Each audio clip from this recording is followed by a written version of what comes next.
Hello friends, welcome to math squad pro.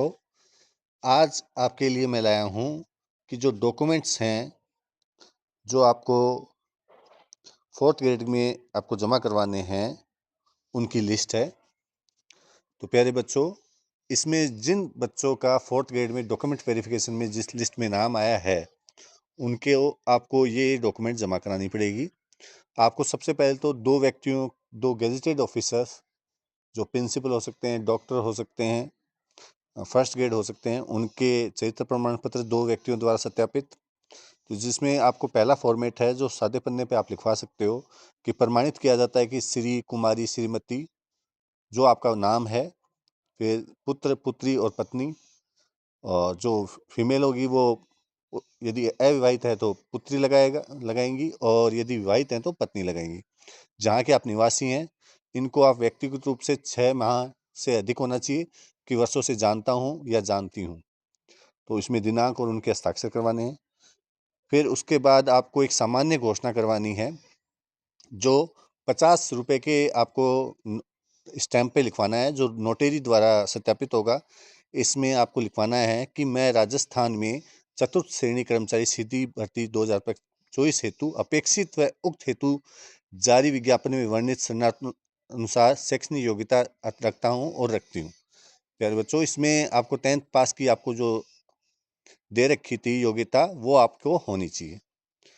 बाकी इसमें आपको डॉक्यूमेंट वेरिफिकेशन में आपको ये करना है कि मैंने कोई भी गलत तरीके से या जाली तरीके से कोई भी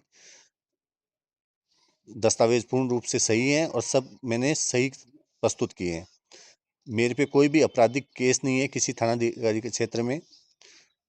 फिर उसके बाद सामान्य पेपर पे ही संतान संबंधित घोषणा करना है कि 31/5/2002 तक मेरे बच्चों की संख्या, मतलब इसमें कई जगह 1 जून 2002 आता है, इसमें 31 मई 2002 तक आपके बच्चों की संख्या। यदि बच्चे थे तो लिख दोगे, नहीं है तो आप शून्य लिख सकते हो। और यदि 1 जून 2002 के बाद में यदि बच्चे होते हैं तो उनके नाम और जन्म तिथि। एक आपको अविवाहित अभ्यर्थी द्वारा जो 50 रुपये का स्टाम्प लिखवाना है, इसमें यह है कि मैं कभी भी दहेज नहीं लूँगा और ना ही मेरे द्वारा कोई यदि दहेज का मेरे पे केस लगता है तो नियुक्तिकर्ता द्वारा मेरे जो सर्विस है उसको हटाने के लिए पूर्ण अधिकार होगा। फिर यदि कोई बच्चा विवाहित है, ये तो अविवाहित कैंडिडेटों के लिए है। यदि बच्चा विवाहित है तो उसको ये लिखना है कि मैंने अभी कभी तक दहेज नहीं लिया है। विधवा अभ्यर्थी द्वारा यदि विडो कैंडिडेट हैं तो उनको ये शपथ पत्र देना है कि दहेज नहीं लिया गया। सामान्यतः ये दहेज के लिए है, तो विवाहित, अविवाहित और विडो के लिए अलग अलग है। प्रतियोगिता के द्वारा भी ये अलग अलग है। प्रतियोगिता डिवोर्सी, विवाह प्रमाण पत्र, ये भी आपको नोटरी पे देना है। 50 रुपये का जो नॉन जुडिशियल स्टाम्प पेपर पे लिखवाना है।